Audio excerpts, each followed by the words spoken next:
పండించే ప్రతి మెతుకు మీద తినేవాడి పేరు రాసి ఉంటుందండి. అదే నిజమైతే బుల్లెట్ మీద కూడా ఖచ్చితంగా చావుబోయేడి పేరు రాసే ఉంటుంది.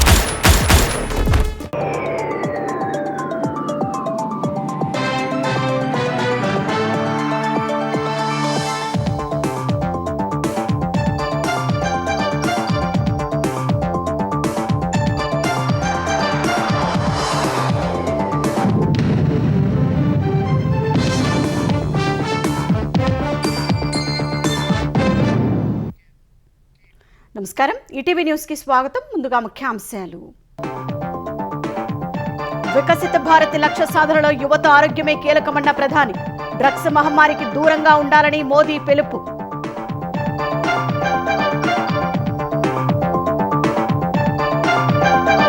ఏపీ సర్కార్ ఆస్ట్రేలియా సంస్థల మధ్య 4 ఎంఓయూలు. విద్యా ప్రమాణాలు, ఉపాధి నైపుణ్యాలను పెంచేందుకు అవగాహన ఒప్పందాలు.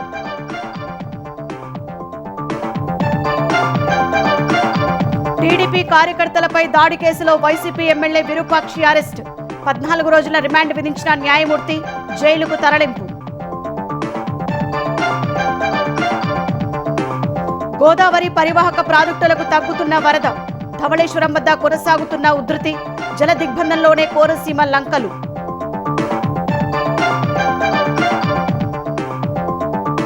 ఘనంగా లష్కర్ బోనాలు. మహంకాళి అమ్మవారి దర్శనానికి పోటెత్తిన భక్తులు. రేవంత్ రెడ్డి సహా పలువురు ప్రముఖుల పూజలు.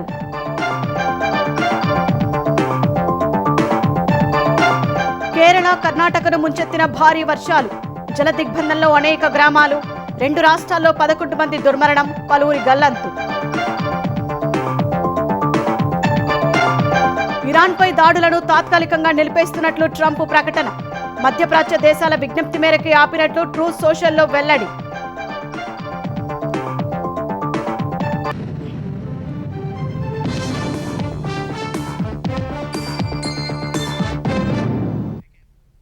మాదక ద్రవ్యాల మహమ్మారిపై దేశ యువత అప్రమత్తంగా ఉండడం సహా డ్రగ్స్కు పూర్తిగా దూరంగా ఉంటామని ప్రతిజ్ఞ చేయాలని ప్రధాని నరేంద్ర మోదీ పిలుపునిచ్చారు. డ్రగ్స్ కాసేపు మాత్రమే కిక్కిస్తాయని ఆయన, కానీ యువత కెరీర్తో పాటు వ్యక్తిగత జీవితాన్ని అగాధంలోకి నెట్టేస్తాయని ఆయన హెచ్చరించారు.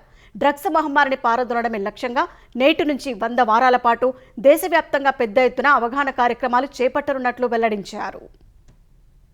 వికసిత్ భారత్ సంకల్ప అభియాన్లో భాగంగా నషాముక్త్ యువ ప్రచారాన్ని ప్రధాని మోదీ వర్చువల్గా ప్రారంభించారు.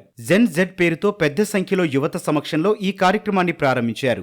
దేశ యువత శారీరకంగా, మానసికంగా దృఢంగా ఉండాలని, అందుకు అన్ని రకాల వ్యసనాలకు దూరంగా ఉండటం అత్యవసరమని ఈ సందర్భంగా మోదీ ఉద్ఘాటించారు.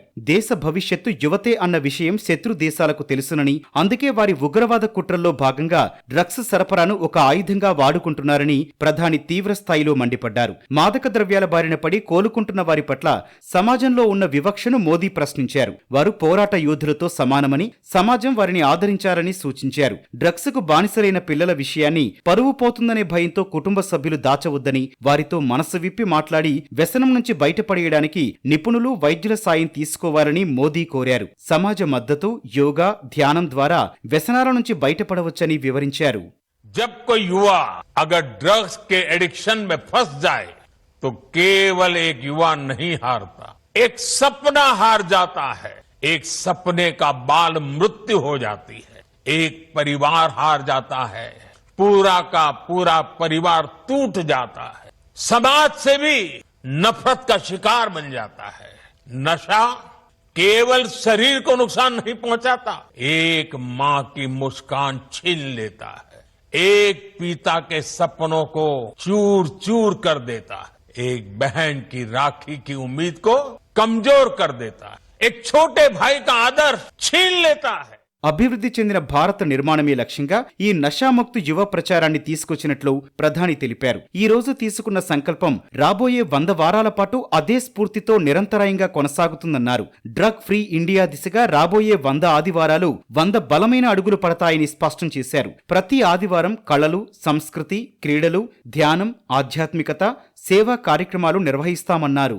कुछ काम ऐसे होते हैं जो व्यक्तिगत रूप से कोई प्रयास करे तो कभी कभी निराश हो जाता है, थकान महसूस करता है, लेकिन जब सामूहिक अभियान बन जाता है, कंधे से कंधा मिलाकर करोड़ों लोग चल पड़ते हैं और आज उस ताकत को लेकर के ये अभियान हर युवा मन को छूने वाला है। थोड़ी देर पहले देश के लाखों युवाओं ने नशा मुक्ति की शपथ ली है।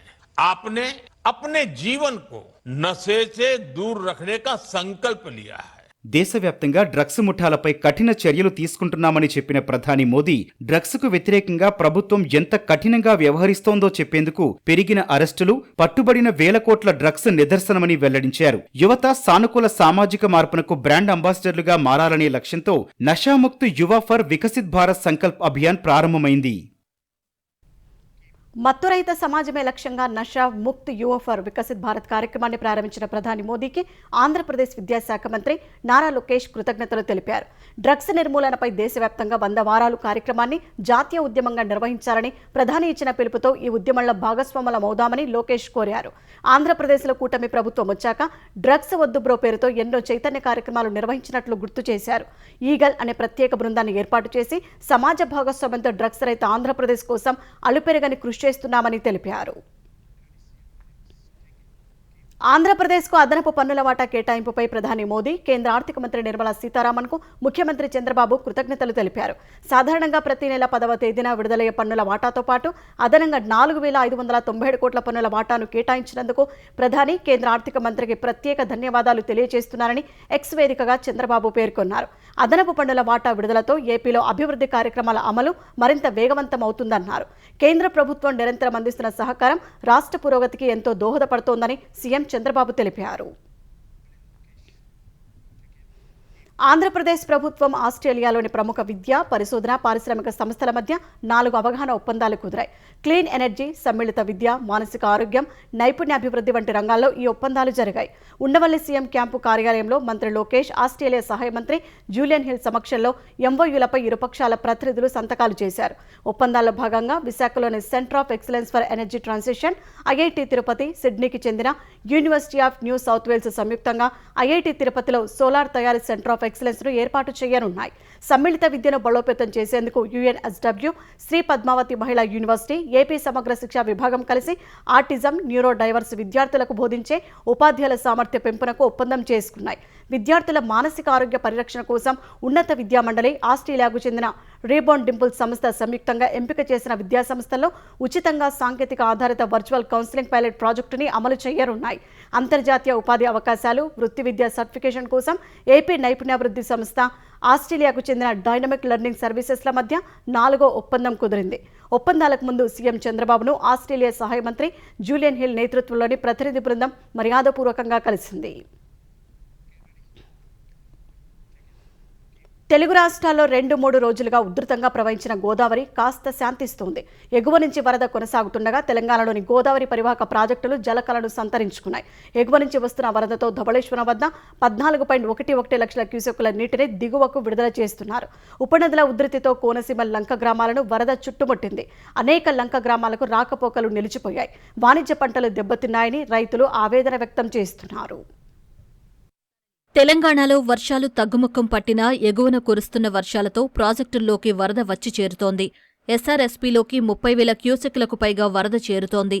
ఎస్ఆర్ఎస్పీ పూర్తి సామర్థ్యం 80.5 టీఎంసీలు కాగా ప్రస్తుతం 30.82 టీఎంసీల నిల్వ ఉంది. కడెం ప్రాజెక్టులోకి 7,600 క్యూసెక్ల వరద వస్తుండగా ప్రాజెక్టులో 3.5 టీఎంసీల నీటి నిల్వ ఉంది. ఎల్లంపల్లి ప్రాజెక్టులోకి 23,700 క్యూసెక్ల వరద వస్తుండగా 16,000 క్యూసెక్లను దిగువకు విడుదల చేస్తున్నారు. ఎల్లంపల్లి పూర్తి సామర్థ్యం 20.18 టీఎంసీలు కాగా ప్రస్తుతం 19.98 టీఎంసీలు నిల్వ ఉంది. మధ్య మానేరులోకి 10,220 క్యూసెక్ల వరద వచ్చి చేరుతోంది. మేడిగడ్డ లక్ష్మీ బ్యారేజ్ వద్ద 5,52,600 క్యూసెక్ల ప్రవాహం ఉండగా మొత్తం గేట్లు ఎత్తి అంతే వరదను వదులుతున్నారు. సమ్మక్క బ్యారేజ్ వద్ద 5,93,000 క్యూసెక్లు, సీతమ్మసాగర్ బ్యారేజ్ వద్ద 10,87,000 క్యూసెక్ల ప్రవాహం కొనసాగుతోంది. భద్రాచలం వద్ద 42.9 అడుగుల వద్ద గోదావరి ప్రవాహం కొనసాగుతూ ఉండగా మొదటి ప్రమాద హెచ్చరిక ఉపసంహరించారు.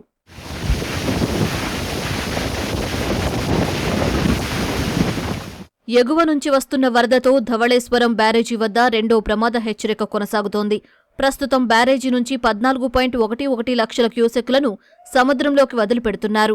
గోదావరి ఉధృతితో కోనసీమ జిల్లాలోని లంక గ్రామాలు జల దిగ్బంధంలో చిక్కుకున్నాయి. అనేక లంక గ్రామాలకు రాకపోకలు నిలిచిపోగా ప్రజలు మరపడవలతో ప్రయాణాలు చేస్తున్నారు. పి గన్నవరం మండలం జి పెద్దపూడి లంక వద్ద వశిష్ఠ గోదావరి నదిపై నిర్మిస్తున్న వంతెనను తాకుతూ వరద ప్రవహిస్తోంది. ఊడిమూడి ఏటిగట్టు దిగువన గోదావరి పోటెత్తడంతో పేదల పూరి గుడిసెలు మునిగిపోయాయి. గౌతమి, వృద్ధ గౌతమి, వశిష్ఠ, వైనతేయ గోదావరి నదీ పాయలు పోటెత్తి ప్రవహిస్తున్నాయి. అయినవిల్లి, కొత్తపేట, కపిలేశ్వరపురం మండలాల్లోని గ్రామాలు వరదల్లో చిక్కుకోగా రాకపోకలు స్తంభించాయి. ముక్తేశ్వరంలోని ఎదురుబిడియం కాజ్వేను వరద ముంచెత్తింది. రాకపోకల కోసం రెవెన్యూ అధికారులు పడవలను ఏర్పాటు చేశారు. వరద ఉధృతి తగ్గే వరకు ప్రజలు అప్రమత్తంగా ఉండాలని సూచించారు. గోదావరి వరద రైతులకు తీవ్ర నష్టాన్ని మిగిల్చింది. లంక గ్రామాల్లోని పొలాలు నీట మునిగాయి. ఏటిగట్టున సాగు చేసిన అరటి, కోకో, కూరగాయలు, ఇతర వాణిజ్య పంటలు దెబ్బతిన్నాయి. కృష్ణా, తుంగభద్ర పరివాహక ప్రాజెక్టులకు భారీగా వరద వచ్చి చేరుతోంది. ఆల్మట్టి ప్రాజెక్టులోకి 83,000 క్యూసెక్లు వస్తుండగా 1,11,000 క్యూసెక్లను దిగువకు విడుదల చేస్తున్నారు. ఆల్మట్టి పూర్తి సామర్థ్యం 129.72 టీఎంసీలు కాగా ప్రస్తుతం 119.27 టీఎంసీల నిల్వ ఉంది. నారాయణపూర్ ప్రాజెక్టులోకి 1,11,000 క్యూసెక్ల నీరు వస్తుండగా దిగువకు 105,000 క్యూసెక్లు విడుదల చేస్తున్నారు. నారాయణపూర్ పూర్తి సామర్థ్యం 37.64 టీఎంసీలకు ప్రస్తుతం 33.9 టీఎంసీల నిల్వ ఉంది. తుంగభద్రలోకి 15,690 క్యూసెక్కుల వరద వస్తుండగా దిగువకు 3,932 క్యూసెక్కులు విడిచిపెడుతున్నారు. తుంగభద్ర ప్రాజెక్టు సామర్థ్యం 105.79 టీఎంసీలు కాగా ప్రస్తుతం 37.06 టీఎంసీల నీటి నిల్వ ఉంది. జూరాల ప్రాజెక్టులోకి 1,56,000 క్యూసెక్కుల వరద వస్తుండగా దిగువకు 1,58,000 క్యూసెక్కుల నీరు విడుదల చేస్తున్నారు. శ్రీశైలం ప్రాజెక్టులోకి 1,76,000 క్యూసెక్కుల వరద వస్తుండగా 1,600 క్యూసెక్కులు దిగువకు వెళ్తున్నాయి. శ్రీశైలం సామర్థ్యం 215.81 టీఎంసీలు కాగా ప్రస్తుతం 72.2 టీఎంసీల నీటి నిల్వ ఉంది. సికింద్రాబాద్ ఉజ్జయిని మహంకాళి అమ్మవారి బోనాలు అంగరంగ వైభవంగా సాగుతున్నాయి. మహంకాళి అమ్మవారికి బోనాలు సమర్పించేందుకు తెల్లవారుజాము నుంచే భక్తులు పోటెత్తారు. సీఎం రేవంత్ రెడ్డి సహా కేంద్ర మంత్రులు, తెలంగాణ మంత్రులు, విపక్ష నేతలు, ఇతర ప్రజాప్రతినిధులు అమ్మవారిని దర్శించుకొని ప్రత్యేక పూజలు చేశారు. సికింద్రాబాద్ ఉజ్జయిని మహంకాళి బోనాల జాతర వైభవంగా సాగుతోంది. ఉదయం 4 గంటల నుంచి అమ్మవారి దివ్య దర్శనంతో బోనాల సందడి ప్రారంభమైంది. మహిళలు తెల్లవారుజాము నుంచి అమ్మవారికి బోనాలు సమర్పించి మొక్కులు చెల్లిస్తున్నారు. ఉదయం మంత్రి పొన్నం ప్రభాకర్ తెలంగాణ ప్రభుత్వం తరపున తొలి బంగారు బోనం, పట్టు వస్త్రాలు సమర్పించారు. అనంతరం ప్రత్యేక పూజలు చేశారు. దేవాదాయ శాఖ మంత్రి కొండా సురేఖ, సీతక్క, టీపీసీసీ అధ్యక్షుడు మహేష్ కుమార్ గౌడ్ అమ్మవారిని దర్శించుకున్నారు. మధ్యాహ్నం మహంకాళి అమ్మవారిని సీఎం రేవంత్ రెడ్డి దర్శించుకుని ప్రత్యేక పూజలు చేశారు. ఆలయ నిర్వాహకులు సీఎంకు మేళతాళాలతో స్వాగతం పలికారు. తెలంగాణ ప్రజలు ఆయురారోగ్యాలతో ఉండాలని, వర్షాలు సమృద్ధిగా కురవాలని అమ్మవారిని కోరుకున్నట్లు దర్శనం తర్వాత మంత్రులు తెలిపారు.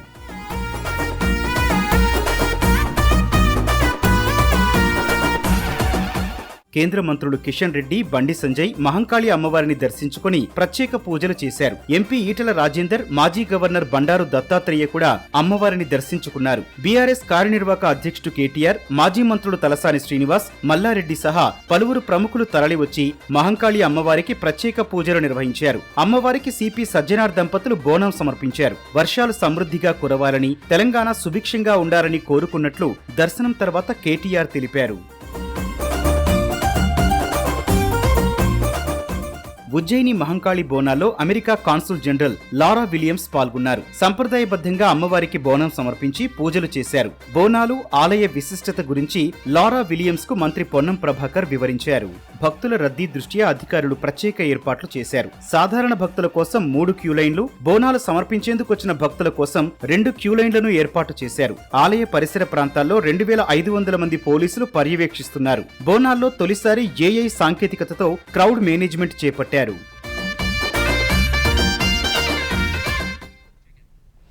తెలుగుదేశం పార్టీ కార్యకర్తలపై దాడి చేసిన కేసులో అరెస్టైన కర్నూలు జిల్లా ఆలూరు వైసీపీ ఎమ్మెల్యే విరూపాక్షికి కోర్టు 14 రోజుల రిమాండ్ విధించింది. విరూపాక్షి నిన్న రాత్రి అనుచరులతో కలిసి 2 గ్రామాల్లో టీడీపీ కార్యకర్తలపై దౌర్జన్యానికి పాల్పడటం సహా వారి ఇళ్లపై దాడులు చేశారు.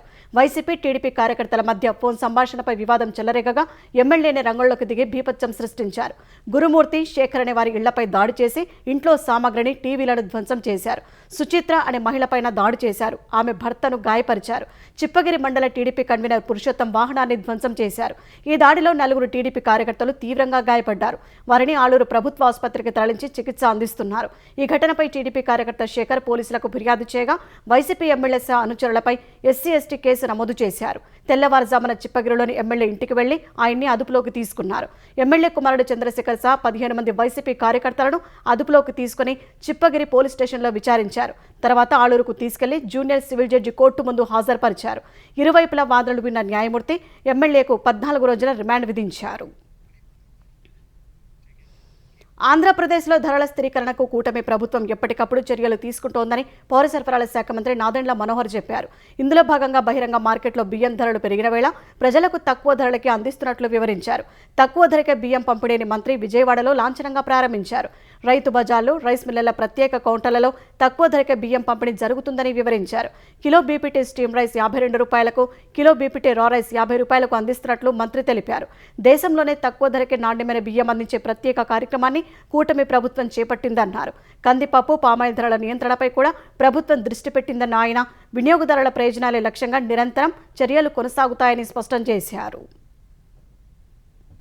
రాష్ట్రంలో ఉన్న 150 రైతు బజార్లోను 500 రైస్ మిల్ అవుట్లెట్లు, అంటే రైస్ మిల్ దగ్గర ఉన్న వీళ్ళకి ఉన్న షాపులు కానివ్వండి, బయట స్టాల్స్ కానివ్వండి ఏర్పాటు చేసి గతంలో 64-65 రూపాయలు కిలో అమ్మే బీపీటీ స్టీమ్ రైస్ బియ్యం కేవలం 52 రూపాయలకే కుటుంబానికి 10 కిలోలు ఇచ్చే విధంగా ఒక వెసులుబాటు ఈరోజు కల్పించాం. 58 రూపాయలకి 60 రూపాయలకి అమ్మిన బీపీటీ బియ్యం, అంటే పచ్చి బియ్యం అంటారు, దానిని 50 రూపాయలకే కిలో బియ్యం అమ్మే విధంగా ఏర్పాటు చేయడం జరిగింది. ఈరోజు ఎక్కడ చూసినా కూడా దేశంలో కనీసం 60-62 రూపాయలు పర్ కిలో అమ్ముతున్న సందర్భంలో మనం కేవలం 50 రూపాయలకే కిలో బియ్యం అందుబాటులో తీసుకురావడం చాలా గొప్ప సందర్భం.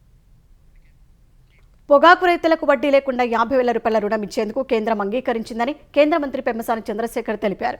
వడ్డీ లేని రుణాల వల్ల సుమారు 40,000 మంది పొగాకు రైతులకు లబ్ధి చేకూరుతుందని వివరించారు. రైతులు పండించిన పొగాకు కొనుగోలు చేస్తామని ఎగుమతిదారులు హామీ ఇచ్చారని చెప్పారు. రోజుకు 2 మిలియన్ కిలోల పొగాకు కొనేందుకు హామీ ఇచ్చినట్టు వెల్లడించారు. పొగాకు అంశాన్ని రాజకీయం చేసేందుకు వైసీపీ యత్నిస్తోందని పెమ్మసాని ఆరోపించారు. స్నేహితుల దినోత్సవం రోజు విశాఖలోని పాత గంగవరం బీచ్ వద్ద విషాదం చోటు చేసుకుంది. బీచ్లో సరదాగా గడిపేందుకు 7 స్నేహితులు రాగా అకస్మాత్తుగా వచ్చినాలకు 2 సముద్రంలో గల్లంతయ్యారు. గల్లంతైన యువకుడు నీతు, రాము విశాఖ పెద్దజాలారిపేట చెందినవారిగా గుర్తించారు. బీచ్లో రాయిపై నిల్చొని ఫోటోలు తీస్తుండగా పెద్ద అల రావడంతో నీతు బీచ్లో పడిపోయింది. నీతును రక్షించేందుకు యత్నించిన రాము సైతం గల్లంతయ్యాడు. పోలీసులు బీచ్ వద్దకు చేరుకుని గల్లంతైన వారి కోసం గాలింపు చేపట్టారు. ప్రపంచంలో ఎలక్ట్రిక్ వెహికల్ మార్కెట్గా భారత్ అవతరించబోతోందని కేంద్ర మంత్రి కిషన్ రెడ్డి అన్నారు. హైదరాబాద్ బేగంపేటలోని ఐఏఎస్ ఆఫీసర్స్ క్లబ్లో టీజీఎస్ఆర్టీసీ ఎండీ నాగిరెడ్డితో కలిసి keto Motors electric bus EV charging పాయింట్ను కిషన్ రెడ్డి ప్రారంభించారు. 9 మీటర్ల కీటో మోటార్స్ బస్సు ట్రాఫిక్లో సులువుగా వెళ్తుందని ఆయన వివరించారు.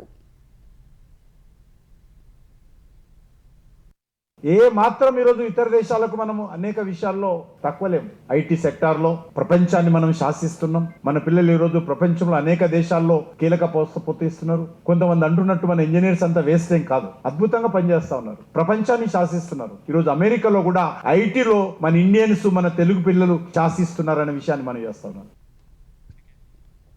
ప్రపంచ తల్లిపాల వారోత్సవాలను ప్రజా ఉద్యమంగా నిర్వహిద్దామని తెలంగాణ మహిళా శిశు సంక్షేమ శాఖ మంత్రి సీతక్క పిలుపునిచ్చారు. ఈ నెల 1 నుంచి 7వ తేదీ వరకు నిర్వహిస్తున్న ప్రపంచ తల్లిపాల వారోత్సవాలను ప్రతి గ్రామం, వార్డులో ప్రజా చైతన్య కార్యక్రమంగా నిర్వహించాలని మంత్రి తెలిపారు. తల్లిపాలు ప్రతి శిశువుకు తొలి హక్కు, తొలి టీకా, తొలి పోషకాహారం, తొలి రక్షణ అని మంత్రి పేర్కొన్నారు. ఇటీవలి కాలంలో తల్లిపాలు ఇవ్వడంలో తగ్గుదల కనిపిస్తున్నట్లు వస్తున్న నివేదికలు ఆందోళన కలిగిస్తున్నాయని సీతక్క అన్నారు. ఈ పరిస్థితిని మార్చేందుకు సంబంధిత శాఖలు, అధికారులు, సంఘాల సమన్వయంతో పనిచేసి తల్లిపాల ప్రాముఖ్యాన్ని ప్రతి కుటుంబానికి వివరించాలని సూచించారు. డ్రైవింగ్లో అనుభవం లేని మైనర్ కారు నడిపి బీభత్సం సృష్టించిన ఘటన హైదరాబాద్ మధురానగర్ పోలీస్ స్టేషన్ పరిధిలో జరిగింది. ఈ ప్రమాదంలో 2 సోదరులు తీవ్రంగా గాయపడగా రోడ్డుపై పార్క్ చేసిన 7 ద్విచక్ర వాహనాలు ధ్వంసమయ్యాయి. నవాజ్ అనే యువకుడు అద్దెకు తీసుకున్న బలెనో కారును కార్మిక నగర్లో శుభ్రం చేసిన అనంతరం తాళాలు కారులోనే ఉంచి వెళ్లిపోయాడు. అనంతరం అతడి స్నేహితుడు బోరబండ హెచ్ఎఫ్ నగర్కు చెందిన 17 ఏళ్ల మైనర్ కారు నడపడానికి యత్నించాడు. కారుపై నియంత్రణ కోల్పోయి రోడ్డుపై నిలిపి ఉన్న 7 బైకులను కారుతో ఢీకొట్టాడు. ఈ క్రమంలో ఎదురుగా వస్తున్న ద్విచక్ర వాహనాన్ని ఢీకొట్టి దానిపై ప్రయాణిస్తున్న 2 వ్యక్తులపైకి కారు దూసుకుపోయింది. ఈ ఘటనలో 60 ఏళ్ల రాజ్ కుమార్, 55 ఏళ్ల ప్రభాకర్ తీవ్రంగా గాయపడ్డారు. స్థానికులు వారిని ఆసుపత్రికి తరలించారు.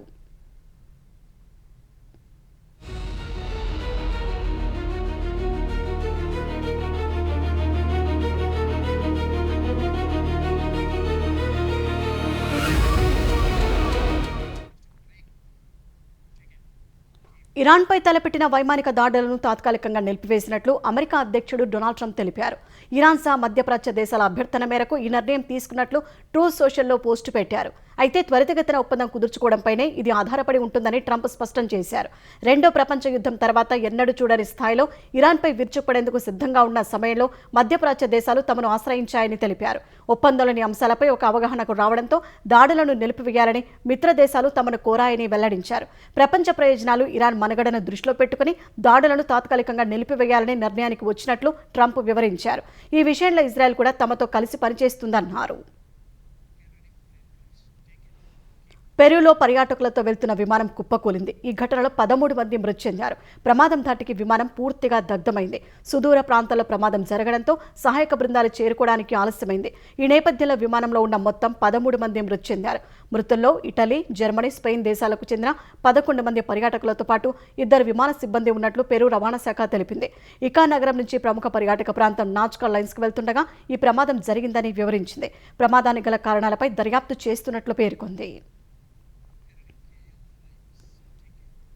కేరళలో భారీ వర్షాలకు పలు ప్రాంతాల్లో ఆకస్మిక వరదలు సంభవించాయి. కర్నూలు జిల్లాలో కరియంగోడ్ నది సహా వాగులు వంకలు పోటెత్తడంతో అనేక గ్రామాలు జలదిగ్బంధంలో చిక్కుకున్నాయి. ఇరిట్టి తాలూకాలో కొండచెరలు విరిగిపడి వాహన రాకపోకలకు అంతరాయం ఏర్పడింది. వయనాడ్, కొట్టాయం, కోజికోడ్ జిల్లాలో వర్షం దంచికొట్టింది. పలు చోట్ల ఇళ్లలోకి నీరు చేరగా బోట్ల సాయంతో ప్రజలను సురక్షిత ప్రాంతాలకు తరలించారు. పతనంతిట్ట జిల్లాలో వర్షాలు తగ్గుముఖం పట్టగా పంపాసా ఇతర నదుల్లో నీటి ప్రవాహం క్రమంగా తగ్గుతోంది. ఫలితంగా రాన్ని పట్టణం సహా ఇతర ప్రాంతాలు జలదిగ్బంధం నుంచి బయటపడుతున్నాయి. కర్నూలు జిల్లా అయ్యాన్కున్న ప్రాంతంలో అత్యధికంగా 32 సెంటీమీటర్ల వర్షపాతం నమోదైందని కేరళ విపత్తు నిర్వహణ శాఖ తెలిపింది.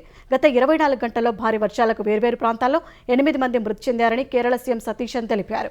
209 శిబిరాల్లో 5,792 మందికి పునరావాసం కల్పించినట్లు వెల్లడించారు. అటు కర్ణాటక శివమొగ్గ జిల్లాలో భారీ వర్షానికి కొండ చర్యలు విరిగిపడి ఒకే కుటుంబానికి చెందిన 3 మృతి చెందారు. కర్ణాటకలోని కావేరీ పరివాహక ప్రాంతాల్లో జోరు వానలు పడుతుండగా ప్రాజెక్టులు జలకలను సంతరించుకుంటున్నాయి.